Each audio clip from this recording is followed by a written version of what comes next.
My name is Amanda Tong. I am a ceramics designer maker. My medium is clay and I work with porcelain mostly.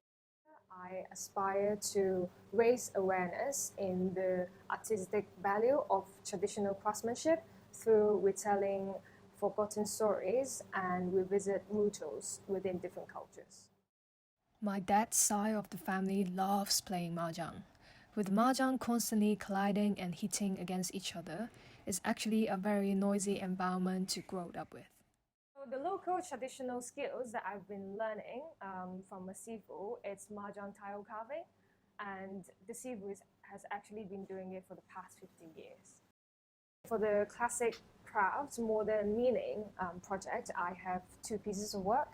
These works are designed to be an interactive installation that invites people to touch and feel each ceramics mahjong tiles.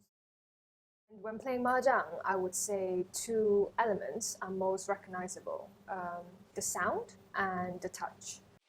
Sound is generated when the mahjong tiles collide together, and also when the players shout out different Chinese words. 想, 碰, 食糊, responding to their actions. Thus, the whole activity is never a quiet game.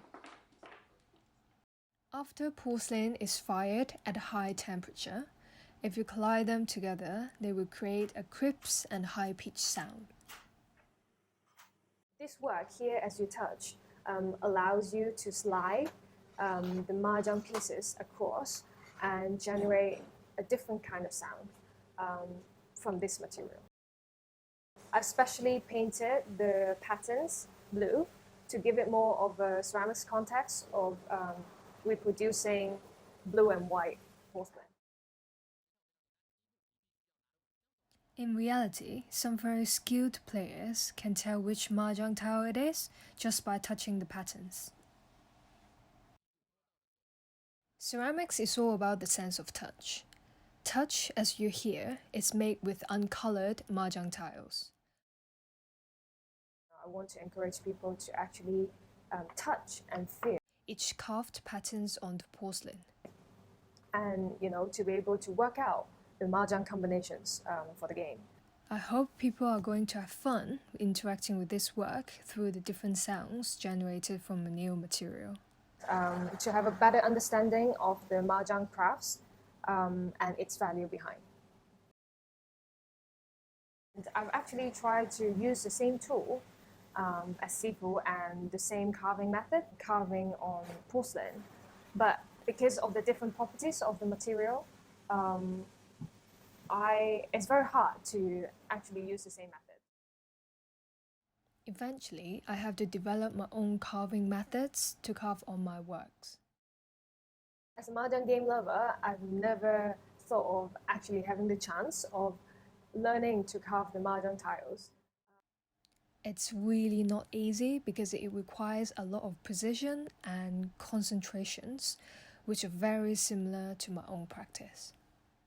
The most surprising experience, I think, has got to be able to use the wooden mechanical tool to carve the circle patterns on the tiny mahjong tiles. The master has never allowed his students to use it in class because there's a high risk of getting hurt by the blade. One has to be fearless in using this tool successfully, and I'm glad that I've conquered my own fear and be able to master it at the end. I was very glad to, actually share what I'm doing to sifu. To let the master try carving on dried and hard porcelain. Who's never actually been carving on a different material. Clay is very fragile when it's not fired. Hence, the master has to alter his angle and power to carve such a beautiful bird on the ceramics.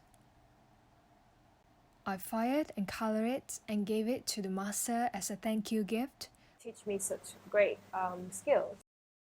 So the overall experience has definitely helped me to understand more about these dying crafts in Hong Kong.